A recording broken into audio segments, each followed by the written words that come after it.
Affirmation, we're back with a bang. And namhlanje sivakashele uThobile eyisibongo. Ngoba ngibona ngidlibhizi udlani. Ophathiye kuthiwa akamtoli tibalekile umtoli engumkhumbula. Odla ngamandla, umtolo odla ngamandla. Umtolo odla ngamandla ngonyako Zulu. Udlanika khona la ungena khona nawo in the mix. Oh, ayiphatha zojwayela udlani. Yeah. Ngathi udlani kodwa it's fine ke bekudlani because into esikhuluma ngayo sibesigxile kuyona kakhulu umsebenzi awenziwa uThobile as a business woman, the fastest growing business woman in Japan. Yebo. Injalo ne? Kunjalo nje. Asibingelele Thobile. Sanibona njani? Hayi no right kakhulu, right kakhulu. So Thobile niyazi ukuthi wenza izinto eziningi, kwazi kudala kusekhona into ekuthiwa yini ama-South African babes. Ama-South African babes. South Africa la waqala khona. Bathiwa ama-South African babes. Wena ilawo oqala? No, ngilawa afika kamuva. 2005. 2005. Yeah. Hayi lawo Slick. No, mina after Slick. Oh, after Slick. Yes, I come. Ama-senior o-Slick. Yebo. Okay, no sure ngiyakuzwa. But umuntu ufuna ukwazi ukuthi Thobile uThobile ubani wenzani sikwazele Durban anganoma ku right ukuthi uyi-socialite. Yeah, well, yeah. Socialite ese-Durban sibazi kakhulu. Yeah, so ubani uThobile? Okay, uThobile. Wena fine, but ubani uThobile mina. Okay, I'm born and bred eThekwini. Ngizalwa uma. Wena uzalwa kuphi eMorning Side? No, eClermont. Yazo, eClermont, eClermont. Ngokuzalwa ukukhula nje ngikhulela endaweni yaseClermont. My parents baba wami wasemzimkhulu. Konje kuphi eClermont kaDabela? Clermont ingase Pinetown. Noma esa5. Ingase Pinetown eFeneni. Oh, eFeneni. EFeneni extension nje la iphela khona eClermont. Phansi la. Ngazothawo la. Baramokwena. Makhelwane ke loyo. Baramokwena. Mokwena. Masibezana nje sibezana ungasekhaya. Oh. Okay. Okay. So wakhulela khona wafunda khona with hope yokwenza. Yeah. So yokuba eSouth Africa babe. South Africa babe, it came along the way. Mina mangifunda ngaqala ngeaccounting funding. Ngaqala ngeaccounting manje. Uma ukwenze ngwenze Reservoir Hills Secondary School. Okay. Ngafunda khona and then after that ngase ngayidinga nayo 2003. Oh. Sengiyokwenza iaccounting. Accounting and ukuba umuntu uphume high school ngakazazi ufuna ukwenzani and then you go uyetech ubheke nje into ehambisana nama-points akho confused. So I did my accounting ngiplease nama-parents because my dad was like go for accounting because you know iphase kakhulu esikoleni and then I started doing accounting and then ngayenza first year ngayenza second year na drop out ngonyaka I think I'm pregnant. No. I actually got pregnant manje recently. I'm pregnant my dad. No, my dad passed away and then kwaba khona into ezingiphazamisayo. Oh, ngiyabona bekushona ubaba vele. Yeah, but then ngaqhubeka drop out when I realized ukuthi it's not something that I like.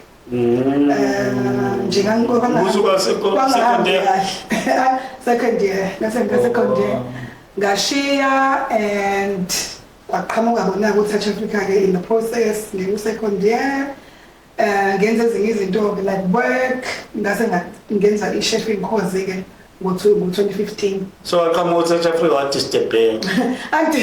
In South Africa angivele ngisesikoleni ngifunda. But nakhona bese busy besihamba njalo. Yeah, so into eziningi nje. Bakubhizi niyazi nami. Babhizi kakhulu. Yeah. Yeah. So yeah, South Africa ilanga qala khona nje ukwazi ngomsebenzi.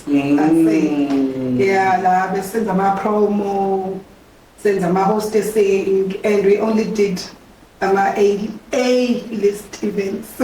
So tell me, South Africa should say ukuvula. Big time. Like everywhere nje mangibuza I always say South Africa opened so many doors for me. Yeah. As much as abantu would have bad things to say about it, but I believe mina it paved nje indlela enkulu kakhulu because ngathini ngaba abantu abangazi most customers enginawo or people that buy my brand abantu abangisupportayo nje my vision abaningi abantu engibaze through South Africa. Ayisibuyele manje kwivision yakho uthi manje sithole ukuthi fast forward a bit usuzenzile South Africa yakutshengisa into eziningi yakuvula amehlo and all that stuff wabona ukuthi lento kababa ye-accounting for you ayisebenzi so wabe usuyadecide manje ukuthi ufinyelele kanjani into angithi uchef professional chef by profession. So ufundele kuphi? Ngifunde IHS iseWestville International Hotel School. Nakhona futhi into engicabange upheka bekuvele kwinto engithandayo. Phekela bangani, friends. So leyo friend ukuthi ehlanganele kwakho usushaya ibhodo especially ngesonto. Mangithanda imali soyihlanganisa pheka wena. So benza kanjalo ke up until ngathi no man. Let me turn this into a business imali because ngiyabona ukuthi people love my food.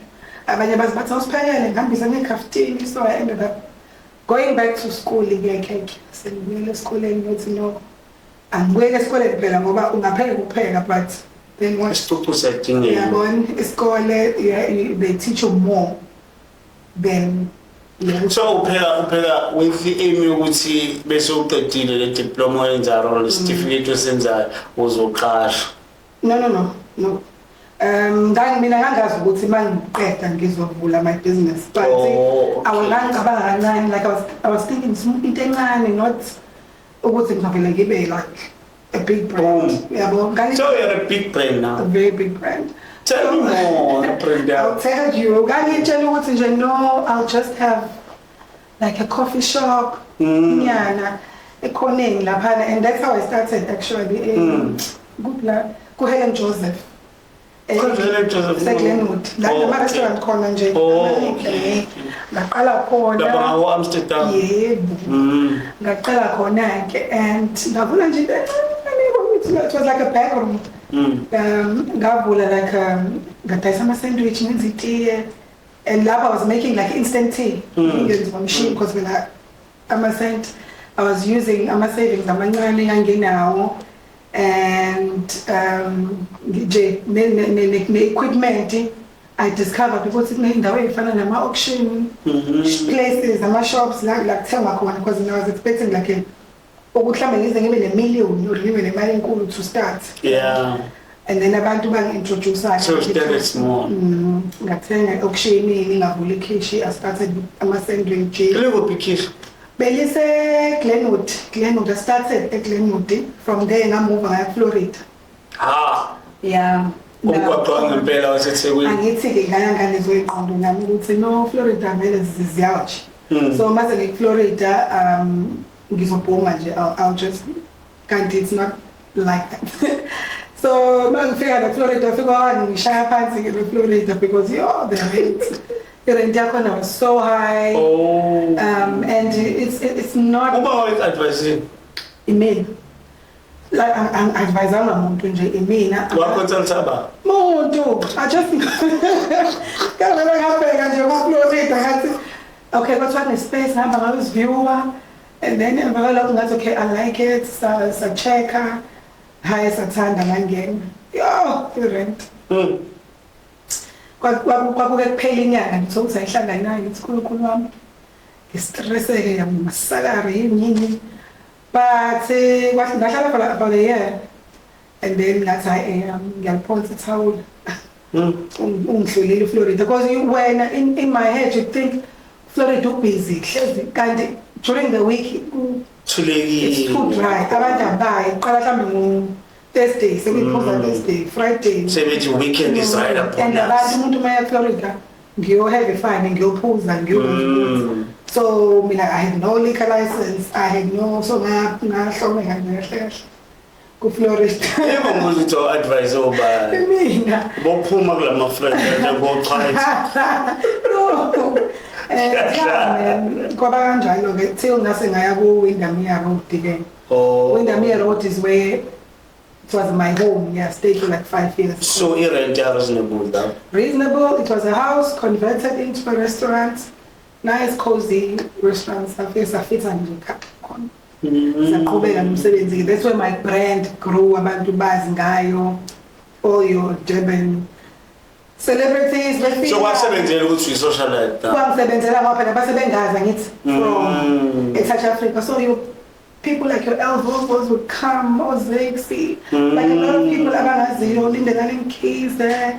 Like ukufika nje South Africa yonke befike bezonisupport. So yeah, that's why it all happened. Wow. Yeah. Simnandi story sakhe. Happy ending, eh? Well, not even because kwaqhubeka kwase kufika leyo mpahla ke i-COVID. Yeah. Yafika i-COVID. Niyazi ukuthi kwenzakalani ama-restaurant amaningi Hayi ahlalisana abantu abaningi hlala phansi kwathiwa sidilive ukudla-ke manje akusekho ama-gatherings. So sashaya kanjalo-ke because phela nolandlord umile ufuna imali yakhe. Landlord akanesikhathi sokuthi i-COVID impahla zakho ziphakathi la esitolo. So manje uhirisha abantu abangaki? I had a staff, I had a barista, I had a staff as a kitchen, about 8 people. So sebenza nabo ama-shift beshintsha kube khona oweta phambili. So nje zonke lezi ngane kwamele ngiyayitshela nje, well, no one was expecting i-COVID. So when it hit us sonke nami kwafanele ukuthi ngiqine ngibatshela ukuthi hayi manje ngiyayibonela kuthiwa sihlale emakhaya. So level 5 ilo 21 days wa level 5 quite 10 ngagcina so nje yeah, I did go through a lot. Nezinye ingane ayizange understand. Abanye bazibangisa CCMA befuna imali kwasetshenzwana.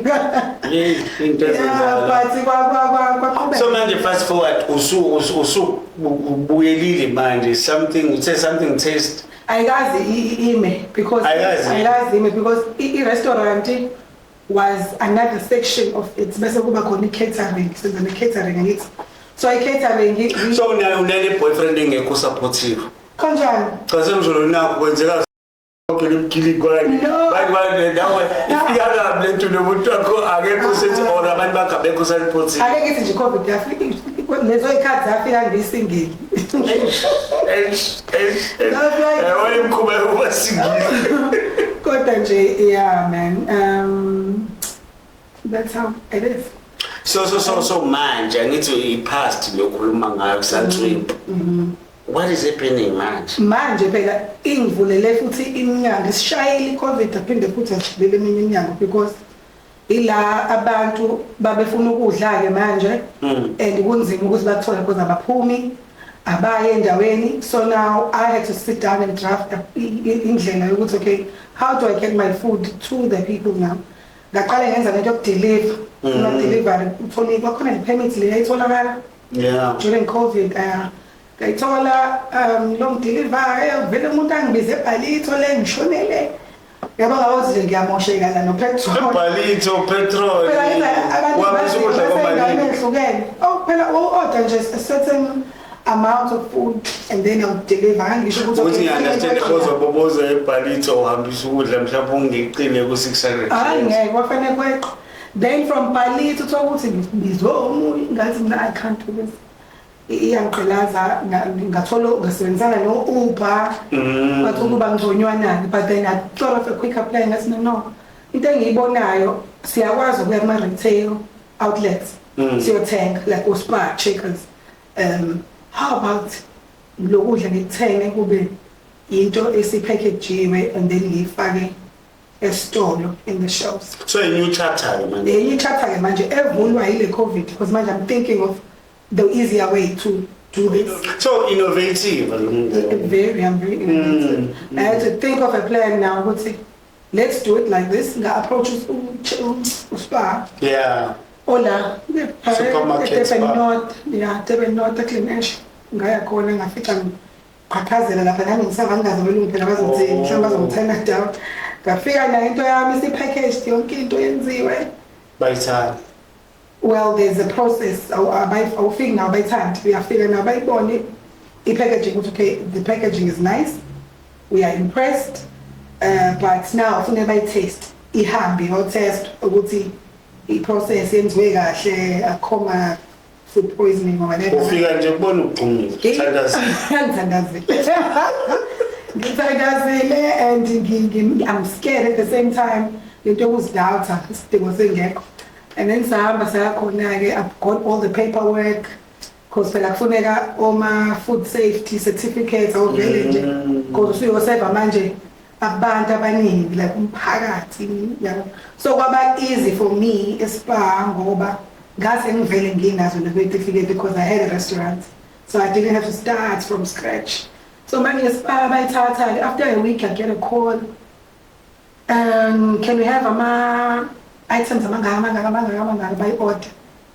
Hey, ngaqala ngabona ukuthi ngaqala-ke manje lento kufanele ngiyoprepare-ke manje senze production sikuhambise isipata staff uzapusha so ngiyababiza phela ngabona laba ukuthi yabo manje ba-freelance or full time. Ngabiza abanye-ke to get in enye indawo, a kitchen nakhona futhi lifanele libe nama-certificates li-testwe kufika abantu bangamasipala sayithola and then sasebenza kulona-ke ikhishi. So into esiyenzeka basebefika-ke ba-order uSpar order. It grew from one Spar to a second Spar. Oh. Sangene Avondale lapha eMorning Side. Ngiyabona. Yeah, from Avondale sathola enye branch eseBhalito uSpar. Ha. Saphinde sawuluza-ke loyo because kwakusakhona ama restrictions COVID during that time. So kwakuba kude eBhalito kube njani sawuluza-ke.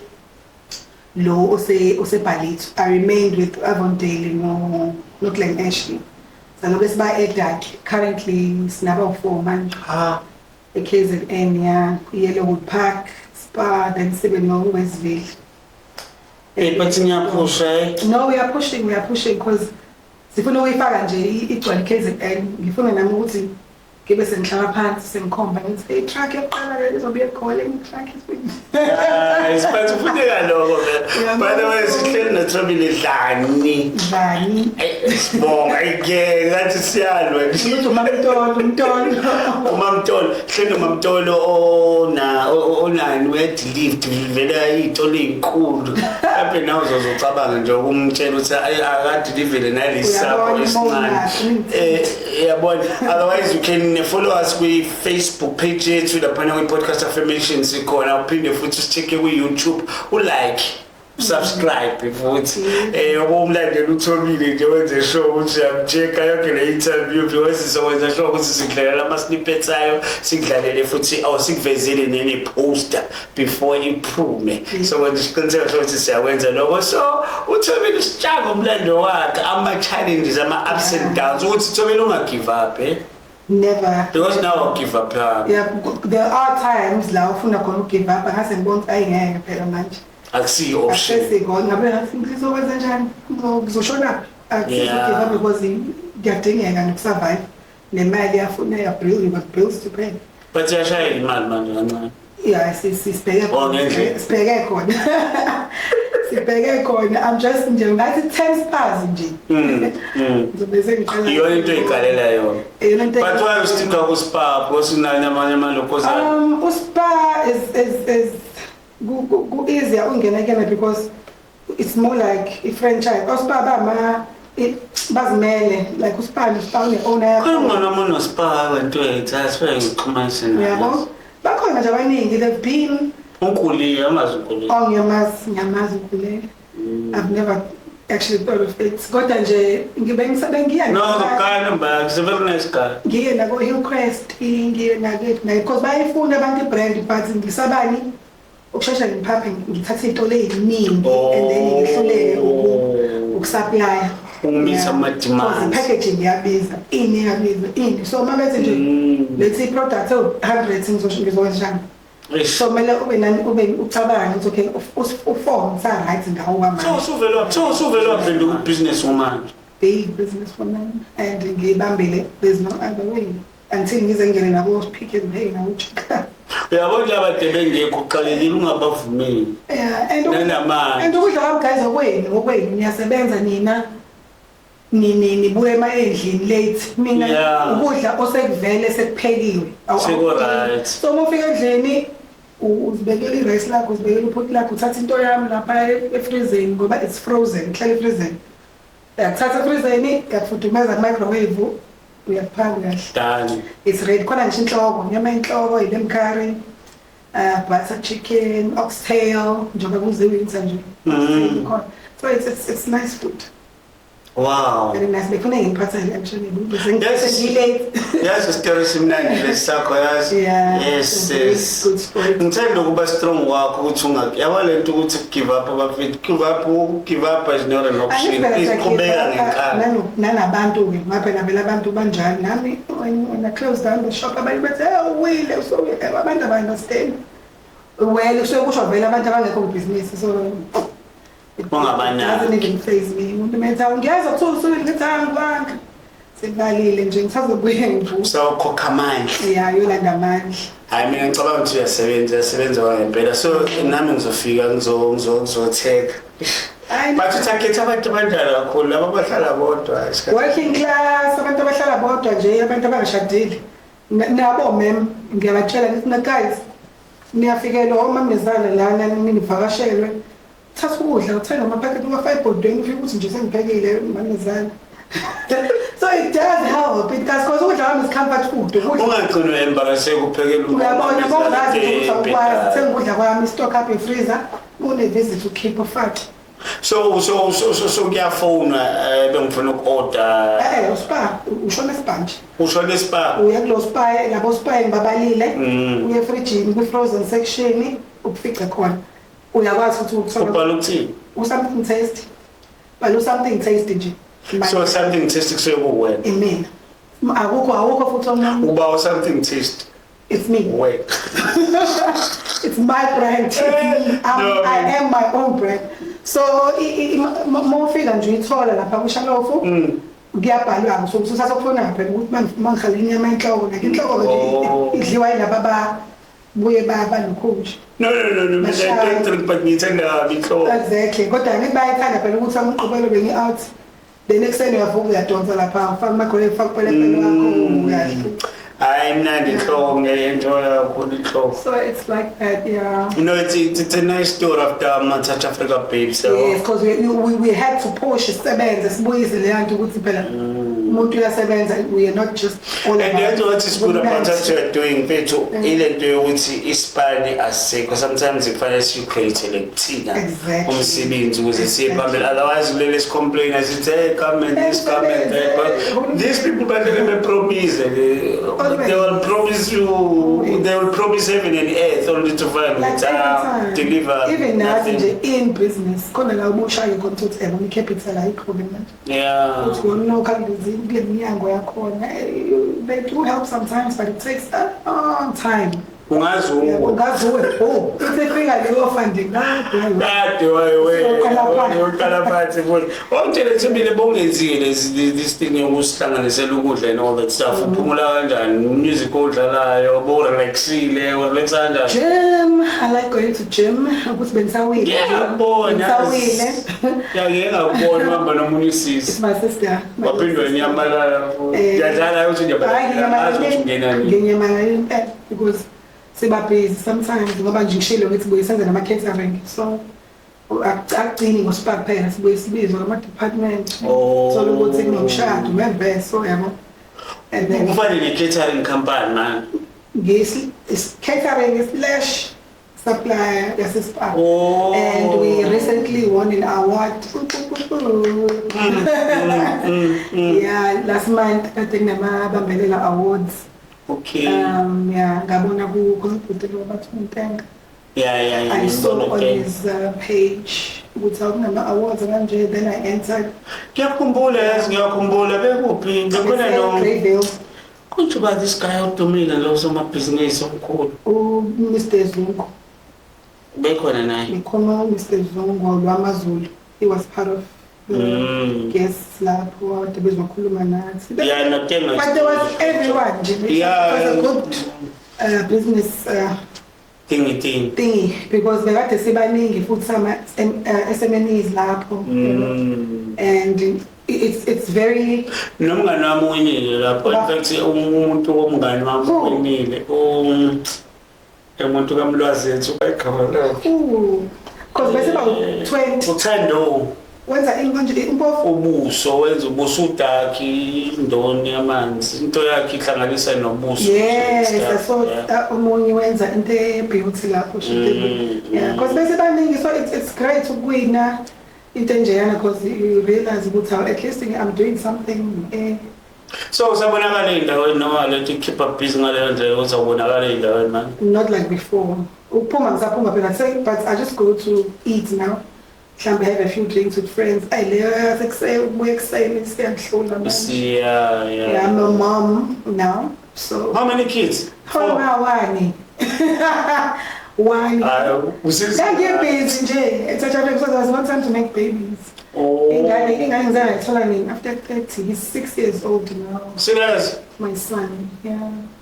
So he's cut man. Manje nje noma uhamba usuyahamba nje ngalezo sikhathi ubuye kodwa nje akusafani nje ngeTouch Africa ukuthi nje we are full time working yeah. No, but I think you wenza umsebenzi omuhle because manje ukhona abantu asibilala be right ngenxa yawo. Me yeah ngisave imndeni eminingi kakhulu. No, the value shouldn't be modest about it. It's a fact.